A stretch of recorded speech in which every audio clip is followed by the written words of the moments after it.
minutes. We will start in a couple of minutes. We're just waiting a little bit for more entrepreneurs to join, but welcome to everyone that has joined already.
Okay, so we gave already 3 minutes, so I think,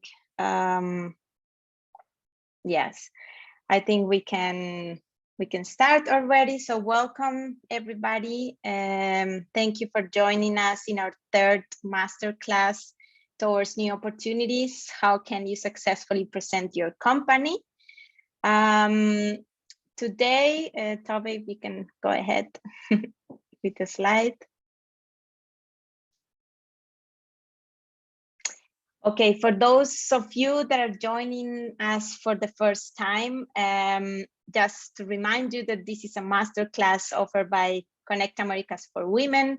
Connect Americas for Women is a program created by the IDB, the Inter-American Development Bank. And what we do is that we connect companies led by women with business opportunities, and we also strengthen their business skills to grow their businesses. This is actually the reason that brings us together today. And as part of the challenge of access to value chains, we are actually today closing the first phase of the challenge. Tove, if you can continue with the slide. Our challenge of access to value chains was divided into 3 different phases. And today we are actually closing the capacity building phase that we started back in April. In the next months, we are having the technical assistance. This is going to start in August and will extend until October. And actually today we are opening the application. So at the end of this webinar, we will give you instructions on how can you apply to be one of the selected companies to receive personalized and free technical assistance from August on. And throughout all the phases, we are also having activities, what we call access to market activities, B2B events, and we are continuously selecting women entrepreneurs to participate in this kind of events. Today is the 3rd masterclass. If you missed previous masterclasses, we've had Masterclass 1 and Masterclass 2 a couple of weeks ago. And if you missed them, you can still access this content online. These masterclasses were a guide to an e-learning program that is also available for free, the Supplier Development Program in the Academy of Connect Americas for Women. Okay, I think this is enough of presentations, giving you the context of why are we here today. And I'm just going to explain you a little bit how the dynamics of this masterclass, of this Learn from the Expert masterclass is going to work. So if you have questions throughout the webinar, throughout the masterclass, please share them in the Q&A or in the chat. For us, it's better if you do it in the Q&A, because we can for us, it's better if you do it in the Q&A, because we can have a better track of the questions. And then we will collect these questions for Annelise or for Tove. I will introduce you to them briefly. And they will answer these questions at the end for you. So now I give the word to Tove, who will be in charge of moderating this masterclass, and I'll see you at the end again for the Q&A. Thank you very much, Dana. Thank you so much for explaining, giving us the context today. It is my pleasure to be here today. For those of you who have attended the first or the second masterclass, you will by now know that my role today is indeed to moderate. I am an international consultant based in the Netherlands, and I focus on international trade and particularly sustainability in supply chains. Also the shift towards transition towards circular business models, which is also part of the name of my initiative called Straight Circles. So that's me, and I see that we have a few participants, and I would really like to know about you as well, as we do in every session. By the way, just a little warning in the friendliest way here, we will be quite interactive today. So we will ask a lot of input from you, which is also input for us in order to make it really as specific as possible for you guys. So before we move on to Annelise, I would like to move on to you people attending today. Please tell us who you are by scanning the QR code or going to menti.com, entering the code that you can see, or by clicking on the link that is in the chat, has been shared or will be shared. And you can tell us in which sector you are active, because that will just, apart from being nice to know who you are, of course, will be good input for us also to know in which sectors you are active. So I will give you a couple of minutes to get started with the Mentimeter. And let's see if we can actually go to it.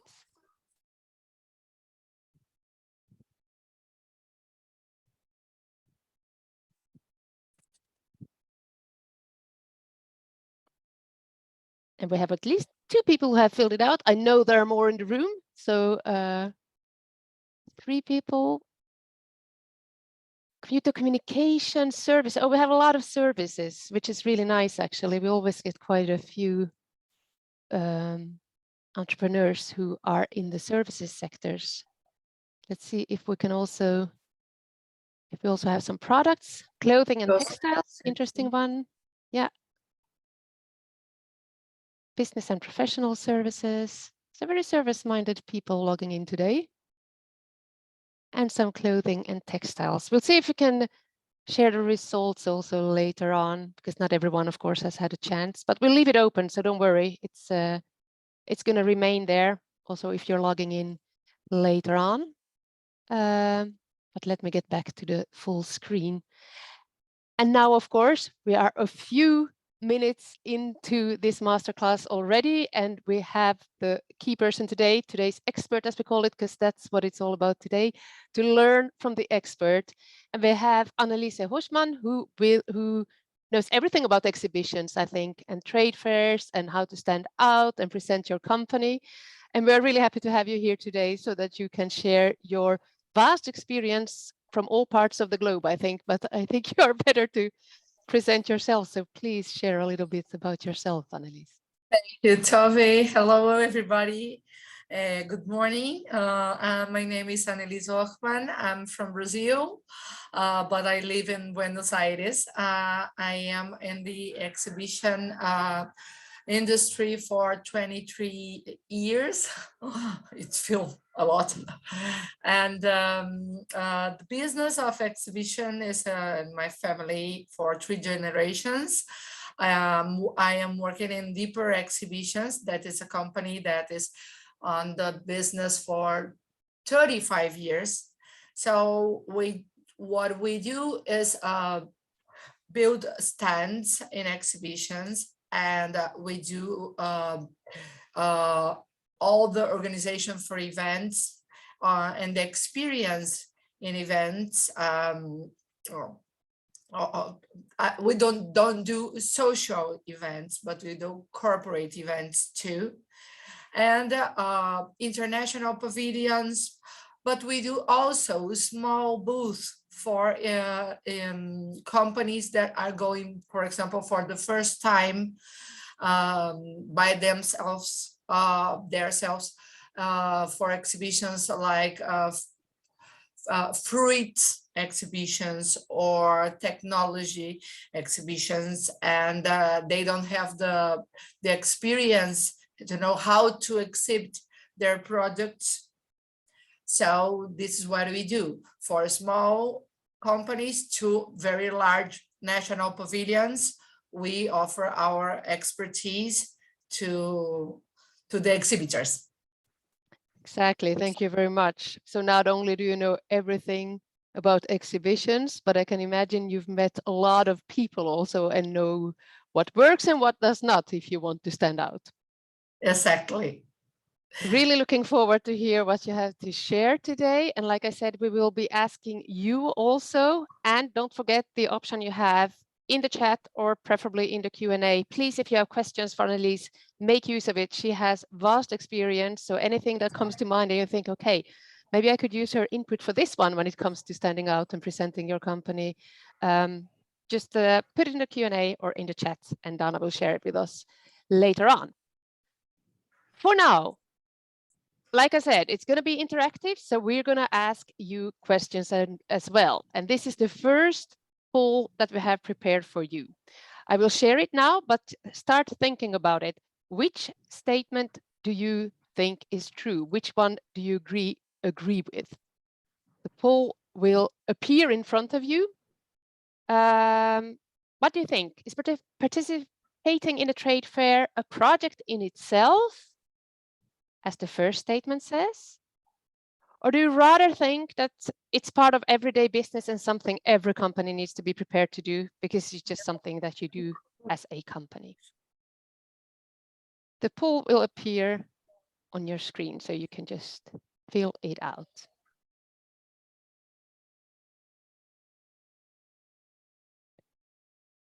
And as I can keep track of who has been, not who has answered, but how many have answered, I will give it a little bit more time so that we have more chance for people to react.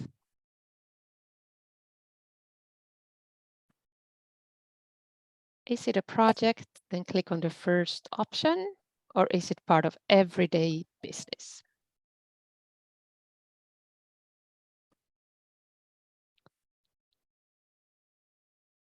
And we do have some responses coming in still.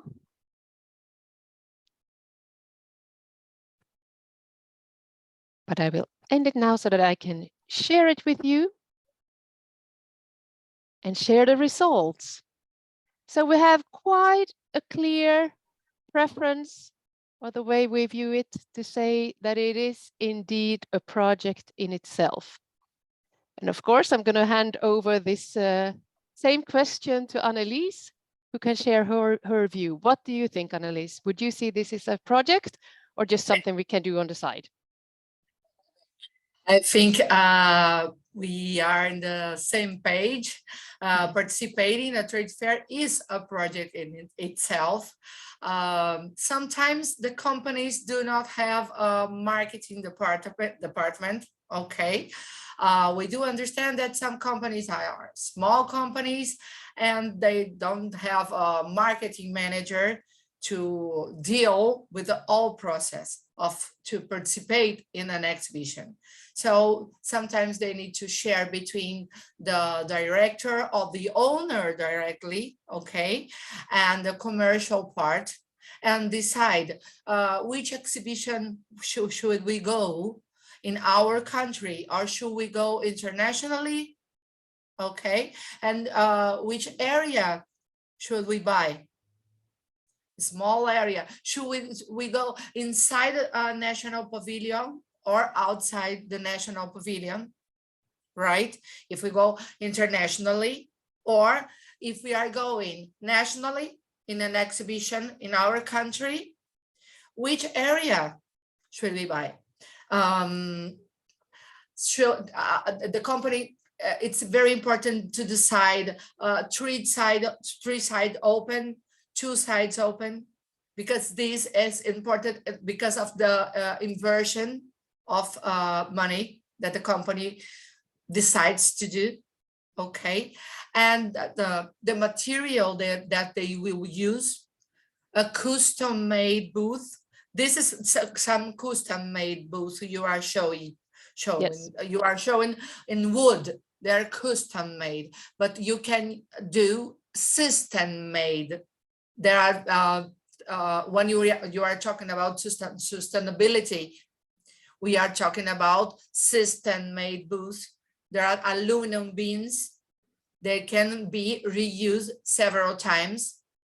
Okay. Mm-hmm. And there are several decisions to make. This is a mix. Okay, you have part of woods on the furniture. Okay, but if you have a very careful look, you will see that the walls are not real wood. This is sag fabric. Okay, I'm being very specific, but this is system made plus wood. Okay, this stands from Argentina. Exactly. Okay. So this is just a glimpse of all the decisions that a company needs to consider, which clearly makes it more of a project, just like the of course, vast this is majority. a project inside the day by day of the company. Exactly. And one thing that you touched upon, one of the decisions, I think, is one that some of the participants here today could be faced with. When do you participate in a country pavilion, and when would be the time to do it by yourself? What kind of aspects go into this? Yeah. Well, this is a very good question, because this is a decision that I believe it depends on the capacity of marketing that the company has by their own. Mm-hmm. Okay, if you have the capacity to do marketing by your own company and make noise in the market, okay, yeah, you can go outside of the National Pavilion. Yeah, I don't know if am I clear? So it's really going to be depending on the capacity of the company, but could it also be making the first experience with the National Pavilion and then say, okay, now I know what I'm doing? Exactly, because I believe this is a professional view. Okay, I believe for the first time, if you want to go internationally, mm-hmm. I really recommend to go inside the National Pavilion. Yeah. First, because probably the institutional part of the government will support your company. Yeah. In the part of the economical inversion, for you to participate internationally on the pavilion. Okay. Yeah. But beside that, you have the visitors will try to find the Barbados or Jamaica pavilion. Or do you understand what I mean? It's an extra piece of visibility, really, that you add. Exactly. And also in the exhibitions, you have the area of Caribe to mm-hmm. visit. So it's easy to be found. So, and then once you have built up more network, more of a name for yourself. Exactly. Then you break loose. Exactly. And then where should you go then? Do you just go to any place, or do you stick to close to the country? No. You should consult with the chamber, the represent chamber that sells the exhibition in your country. Exactly. They will be the right people to recommend the right place to be. Yeah. Brilliant. Thank you very much. Thank you for sharing these insights and the visuals also, which make it more easy to see in front of us. I'm sorry, my English is not the best English. I'm doing my best. You're doing fine, at least. We're happy to have you today.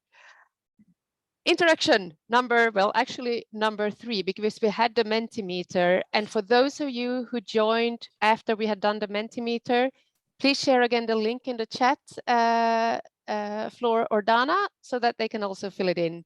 So please, if you haven't filled in the Mentimeter, it's still open. You can still do so. And all the input we get is good to us. But the second poll, and now we're also getting really into one of those what to do, where's the balance kind of questions. Marketing material, online, offline, what do you do? Do you bring in lots of brochures, enough to hand out to everyone? Do you do a little bit of hard copies, but not too many? Or do you go fully digital? Let me just quickly start up the poll for you to consider this question. What makes sense?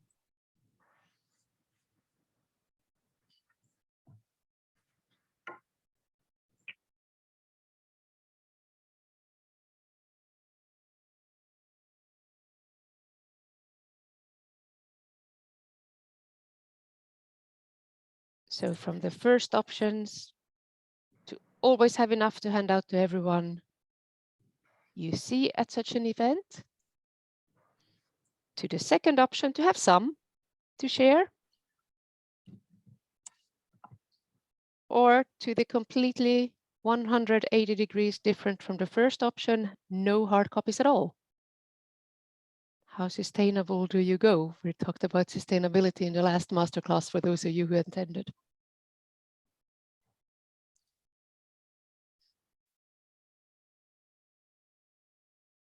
And while we still see some replies coming in, I think we do, well, I'm not going to say we have a clear picture, but we have a picture that I can at least share with you. Ooh, no, still some coming in.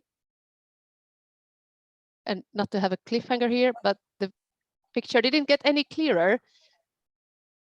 In fact, the picture that we see and the picture that I will again hand over to Annelies to comment on is that no hard copies at all is at least not an option to the group we have here today. We do need hard copies, but how many, that's the question. And here the decision, the opinions are divided 50-50. Should we go for just some hard copies or as many as we meet people, basically? Well, actually, in our opinion today, brochures go to garbage. Okay.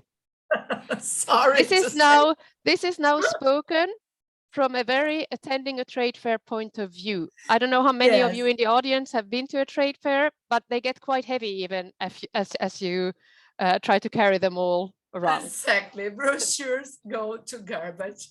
Even if you are going to a national exhibition, and you have the experience to the old ladies that go with the bags and pick several brochures. This happens. I don't know, but this happens. Yes. We don't need that. We don't need that. Okay. If you are your time as a director or owner, and the money that you invest in an exhibition is precious. Yeah. So if you will do a brochure, a catalog to offer, do much less than you were doing at the 90s or at the 2000s. Okay. Yeah. Bring some brochures to your booth. Yep. Just to show some, and try to have QR codes. Okay? Yes. People are using too much now QR codes with the information, or if you have the possibility, here we have the example of, this is Relive, a client of us, with the QR code at the fascia, the aerial fascia. Okay, people could read the QR code with information from the product. Okay, I think we have another example on the counter. Yes, very near. Yes. This is great. You can have very new information, actual information from products. Also, this can be on the tables, okay, on the walls, okay, on our presentation card I have here. I have my card today with a QR code. We can see it. It's small, but we can see you have a photo, your name, and a QR code, I think. Exactly. So the brochures, you can bring some, but not to deliver it to 3,000 people. Okay, just some. Yes. Okay. So you would agree, actually, with at least what we were all agreeing on, to not skip hard copies altogether, but a combination would be actually your advice. Exactly. Brilliant. So we agree on something, and we have some information to base it upon based on your experience. Thank you very much, Annelies. And you are getting busy again because we're going to ask you, which of the following aspects do you think matter? And there are a lot of them. I will again launch the poll so that you can start thinking while I speak. So with designing a booth, apart from standing out, what matters? You can choose different options here, several options, anything from lighting to space uses to storage and logistics, anything you can imagine. Just take your time a little bit and go through the options we have.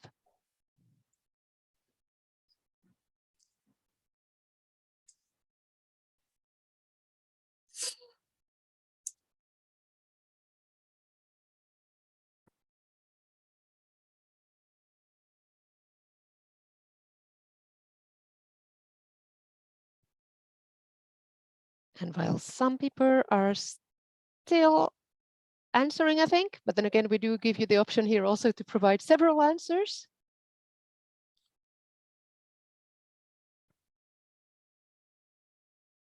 Okay. Do keep thinking about this, but with a quick look on the time that we have, and we need to cover a lot still today, I will, still answers coming in, but I will end it now so I can share with you. And of course, as always, Annelies, hand over to you to say, okay, which of the following aspects are important? We've seen some pictures also that you've shown from booths that you have designed, but you have more, I know.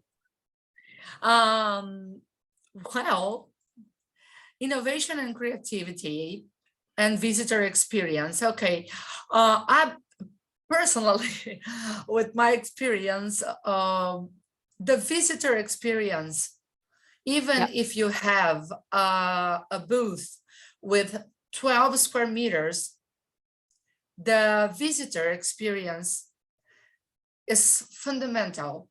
Yes. When you are in an exhibition, because if you have a 100 square meter booth, but the experience is not remarkable in your memory.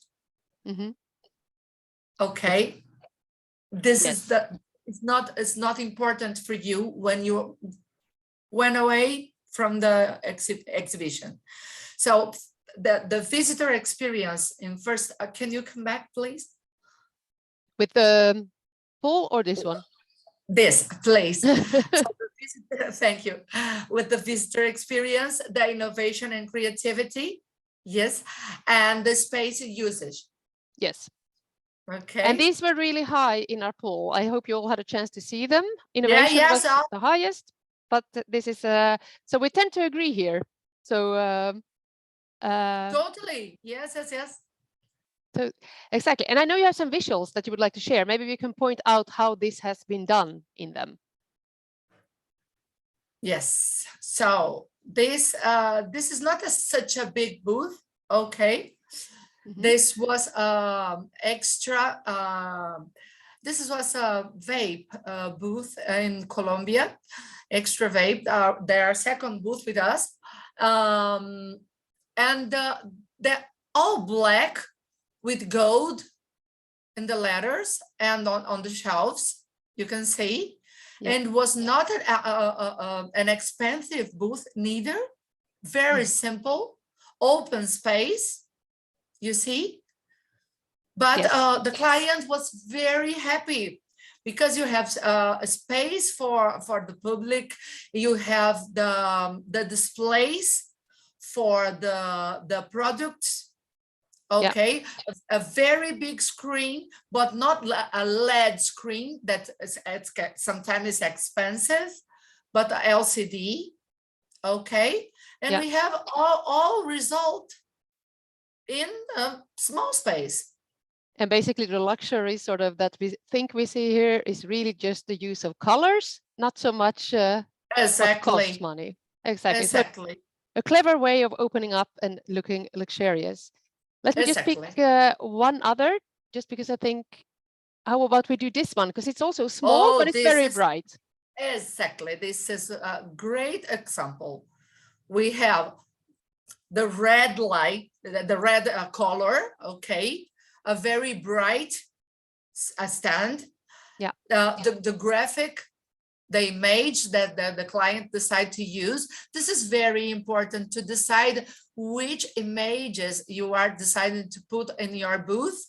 And the quality, please, this when the people from the printers ask for good quality on the image, listen to the printers, the pixels, because people send, oh, my logotype is this, blah, and send any kind of a file. No, please pay attention on the kind of file that they are asking you. This is very important. Because otherwise you will end up with a blurry picture, which does not and you don't want, it's your trademark, right? Exactly. This is super important. And how do you decide what kind of pictures you get here? Because here we have everything red and white, but we do have the green asparagus. Is that just because it's an important product, or is it also to freshen it up? I'm sorry? How do you decide which pictures to show? Is it the product that is the most important, or the kind of feeling that goes with it? It's a mix. It's a mix. Because sometimes some companies have a good designer and they decide to contract. This is very important, like to spend time and some budget in a good designer to do your graphics, right? Yeah. So when you set up your budget, even if you want to keep it small, make smart choices and look professional. Exactly, because you can have a small booth, but if you have a good designer, look at this. We have a completely red wall just with the logotype from Peru, and the smallest wall have the products, but you have a very good impact. Yes, because you do stand out even if you're small. Okay. Yeah. So size matters less than we sometimes think. I think that's the message here, really. Yeah. Okay, let's move to our next poll, because Annelise, we have a lot of questions we want you to enlighten us on here today. Going to an event, of course, you need to show the best version of the company that you can, and getting in touch and starting to talk and really making those connections that you're looking for can be a challenge. And it's something that we've heard also from, not you personally, this group, but from this group of women entrepreneurs that we're working with, that it can be a challenge. So this is something we want to tackle today. Again, you first get to say what you think. So how would you go about making easy contact at a business event. And here you have one choice. So will you have a well-prepared pitch? Will you introduce an icebreaker to get the attention of a person? Will you include reaching out beforehand so that the first contact has already been made? Or will you just really physically drop something in front of the person so that they cannot ignore you? They will know you there. How far would you go and do you go in order to get in touch with people? And I see answers coming in, so I will leave it open for a bit before again we turn to Annelies, who works in business events basically.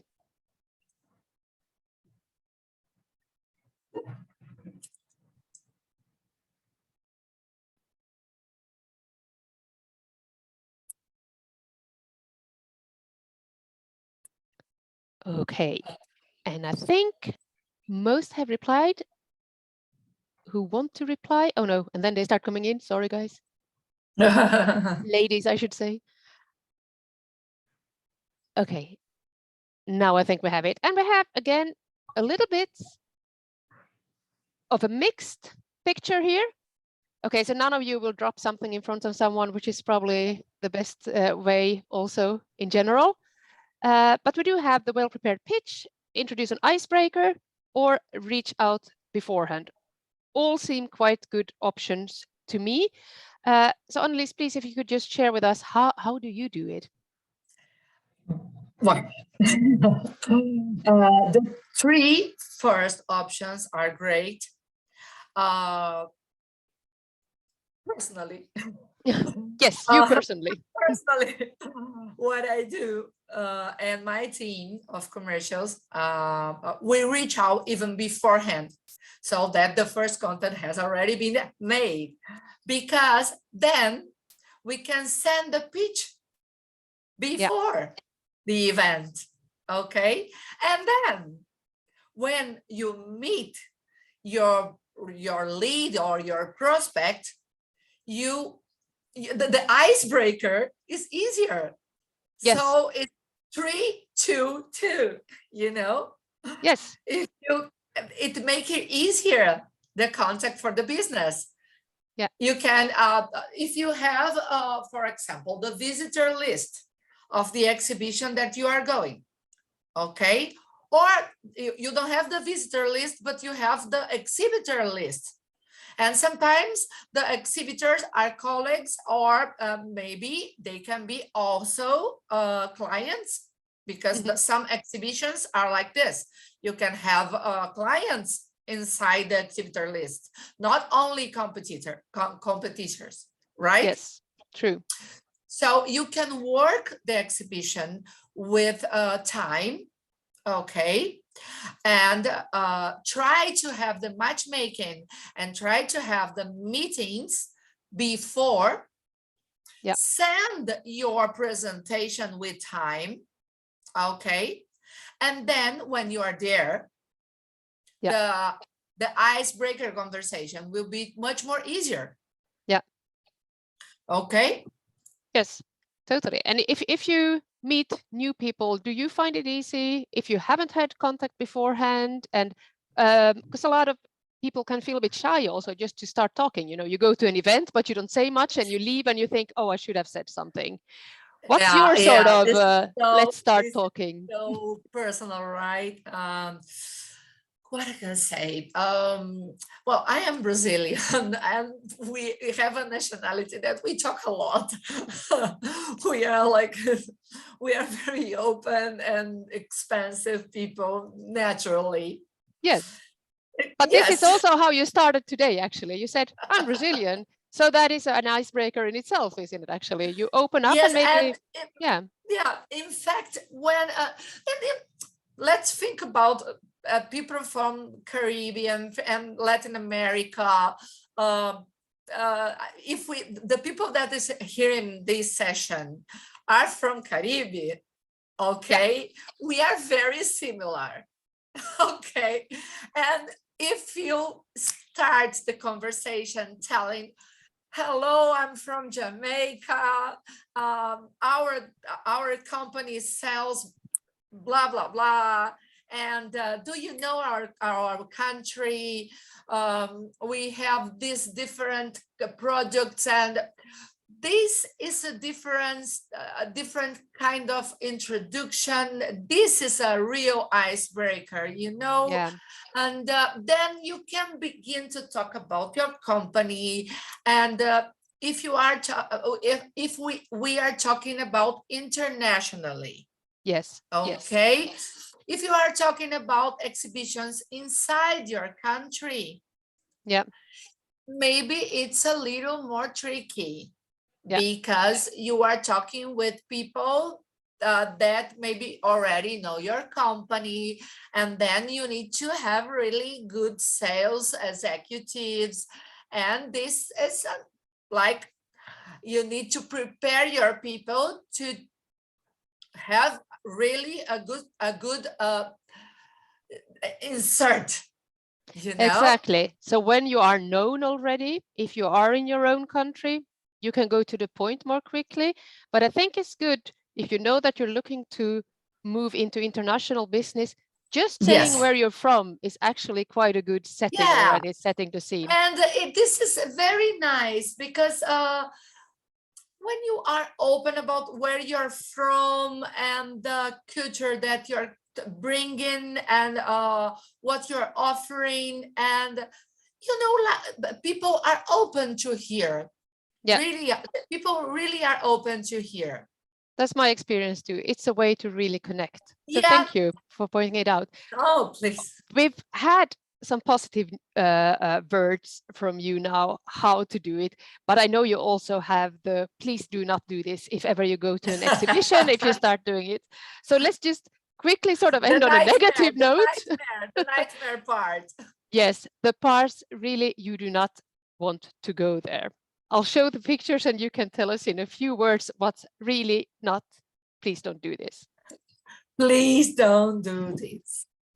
Please, if you are spending your budget, the budget from your company in an exhibition, a construction from a booth, in graphics, but to bring your staff to the exhibition, please don't allow people to stay talking on the phone and using the computer. If they do this on the office, it's in the office, not in the exhibition where they should be waiting for the visitor, right? They should have the meetings already scheduled, or talking to the people from the ales or the people from the other booths. They must be alive inside the exhibition.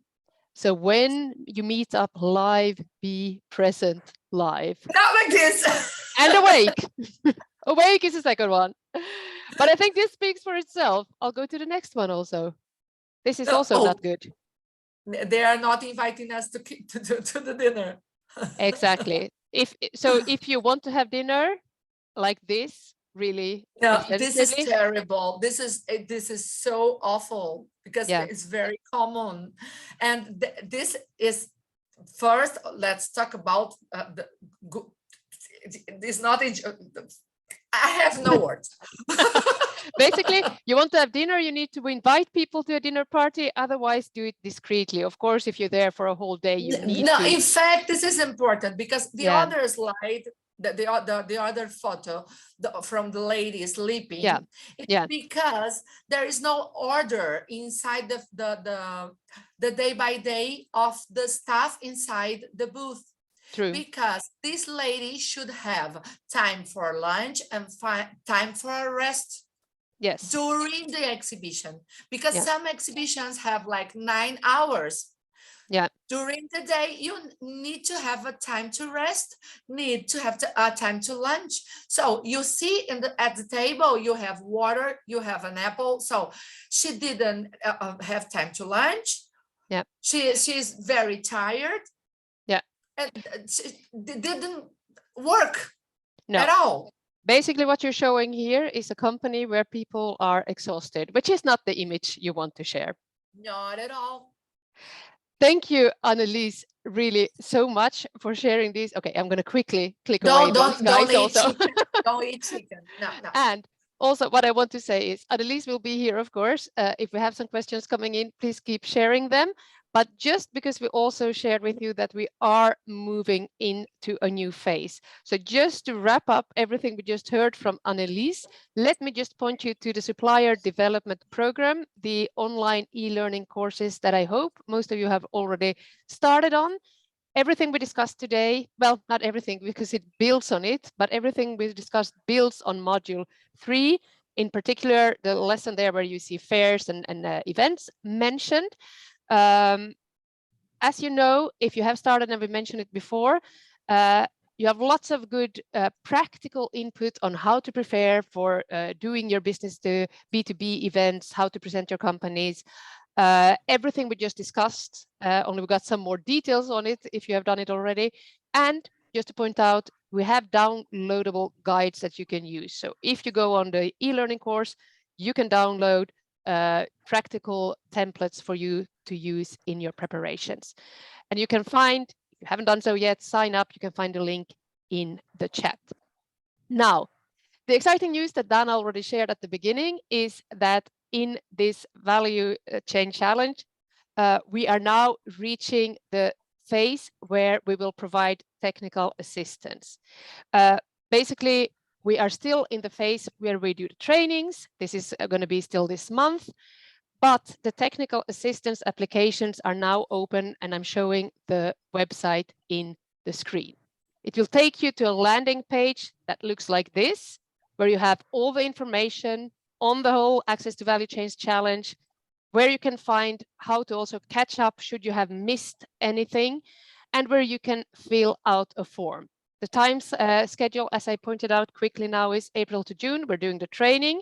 This means you do the e-learning courses, the ones I just referred to, the module 3, but of course also module 2 and module 1, which we've had master classes on also in May and in June. Technical assistance, as Dana pointed out at the beginning, will take place starting in August and running to October. You go to the landing page that I just shared. It will look something like this. There is a form that you can fill out, takes approximately 7 minutes, and that is how you apply. And I already hear the question before you say it. Okay, who can apply? First, tell me what you can expect from us. The general themes that we will discuss with you are the ones that correspond to what we have been doing in these master classes and of course the modules in the e-learning. What you can expect is to dive deeper into aspects from these themes, as you can see on the screen, in 12 hours of individual coaching for your company. So 12 hours where we can look into how to define and fine-tune your value proposition, how we can look into requirements, sustainability, that was the masterclass, the second masterclass that we dealt with, or perhaps how you can develop a strategy to successfully access new opportunities. These are just the general themes, and within this, we will fine-tune it into something that makes sense to you, your company, and your needs. Requirements, as I mentioned. So of course, it takes 7 minutes to fill out the form, but you do need to belong to the right target group. Connect Americas for Women obviously targets women. So it needs to be you need to be a women entrepreneur, or a company needs to be run by women. You need to be based in Latin America or the Caribbean. You need to have an actually legally registered company, and you need to be ready at least to supply chains, to either to really start exporting or to larger companies who are exporting or sell products or services to the public sector, but there needs to be some substance. So if you are a startup and you're still looking for your first customer, this comes too early. But if you have an established business ready to take that leap, this will be a perfect timing for you. The 2 second points on this slide I want to point out, the Supplier Diversity Program certificate. This is what you receive at the end of the e-learning modules that you have. So we have 3 modules. You fill in the evaluation and you will receive a certificate. And make sure you do it before you fill out the form, because you will really be requested to upload your certificate there. You have to show it, just as you have to show all the other stuff, issues that are mentioned here. And you need to have a Connect Americas profile. So make sure that you have all this completed, and then you can apply for technical assistance if this makes sense to you. Before you do that also, make sure that we do ask some commitment from you. I already mentioned 12 hours of coaching sessions, technical assistance, one-on-one or with a coach and your company. Make sure you are available for 12 hours in that period, August to October. And of course, besides that, it's also the intention that you will need to do something which what goes on and is discussed in those sessions. So you will need some extra hours to do whatever you decide and talk about with your coach. It is the idea that you intend to implement whatever comes out of these coaching sessions. So we want it to be, that's why you need to be a company ready to take the leap, as I just said. That's why a startup would be too early. But if you are ready to do it, really keep it practical and you can really do something with this. And the second point there is during the first coaching session, together with your coach, you will decide, okay, which theme, which topic are we going to zoom in on, and how can we make this as practical as possible? And we will decide on a deliverable, as we call it. Basically, this can be an action plan, or it can be a fine-tune, something that you will adjust and something that you can complete, something which is real and concrete and practical that makes sense to your company at this stage. And that's something that you will need to complete within this period.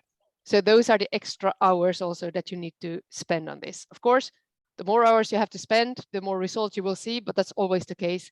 And we're all busy entrepreneurs.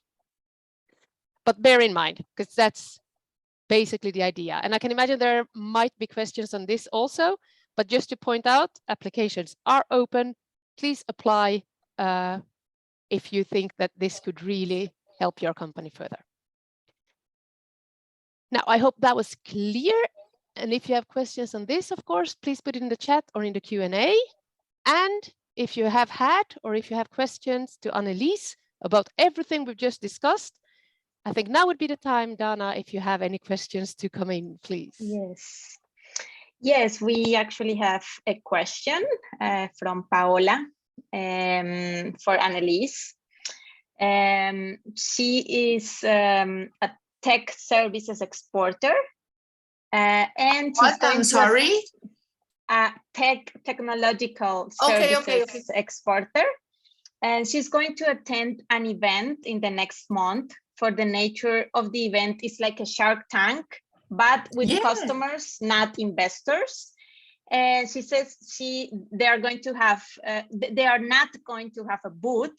And she's asking if you can give some recommendations to take with her as promotional material, considering she's not having a booth. What can she bring as a promotional tool? Okay. Hello, Paola. Do strongly recommend that the company have the portfolio with the very brand new information, with the products. Hello. With the products, with all the new information. Okay. She can have a PDF to send by WhatsApp. Okay. I am using LinkedIn a lot. Okay. I have the premium signature, a premium version. Plan, yeah. Premium version. And what I used to do is try to find the people that I want to see in the exhibition before the exhibition by LinkedIn. Okay. And try to do this matchmaking before the exhibition. saying, oh, are you attending the exhibition? I will be there.